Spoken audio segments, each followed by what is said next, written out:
God then establishes the descendants of Abraham through a set of far-reaching promises sealed with a unilaterally binding, unconditional covenant that God will maintain. Right. The nation will be God's new vice-regents of the earth to magnify his glory. The land promised to Abraham and his descendants echoes in Eden. You will be my people, and you will declare my glory and invite those people back into covenant with me, and then we'll continue on the redemptive Edenistic of the world. And that's what it's supposed to do.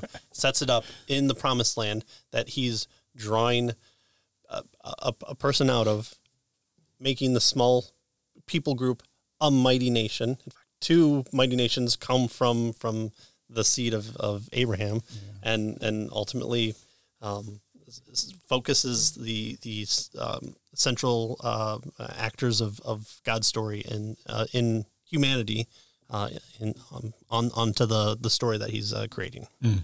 Yeah, and so but before the people of God can occupy the promised land, Christensen tells us, God places them for 400 years in a long bondage to the Egyptians, so that by the end of that time they would ache deeply for deliverance, right?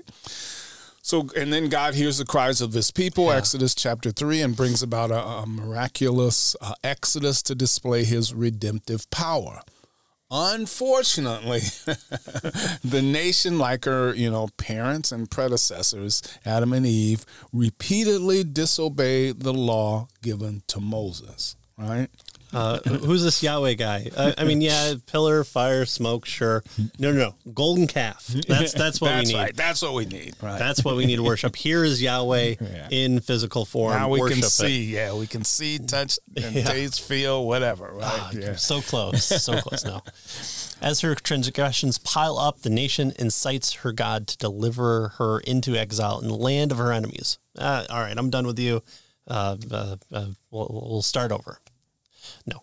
Through the failures of the inept and immoral kings, along with the lure of every pagan form of idolatry, Israel abandons Yahweh and comes into bondage once again. Right, so this is just so sad, right? I mean, here's God now, who's the creator, who put all of this together, who's not only telling the story, but is in the story, in and out of the story, right, in terms of, fashioning clothes for Adam and Eve, and all kinds of things, and yet, and giving of the law and through Moses, and yet these people, like we're apt to do, turn away from the Creator God, right?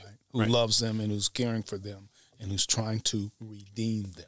Yeah, right? Yeah, and if we're looking at the story, going, those stupid people, why don't they just get it? Yeah, the story is there for us to read, and we're supposed to look at our own lives and go, me stupid. Yeah, why do I keep doing this? This is Solzhenitsyn's Gulag Archipelago, where he says, how can I come to the full realization of the horrors of this is when I looked at the guard and I saw me. So it's not the othering of people that we're supposed to be doing. We're supposed to see ourselves in this story, because how many times do we fall? Of people. Right. I've tried it my own way. I don't understand. How come I keep falling? Yeah. Oh, is it because I'm out of line with God's declarative will here? Oh, that might be the case. Okay, sure. So her hopes of being redeemed by mere adherence to the law are a failure. Yet through all the defections and the occasional bright moments, God is advancing a solution to human depravity and evil. His grace is upon those who place their trust in him.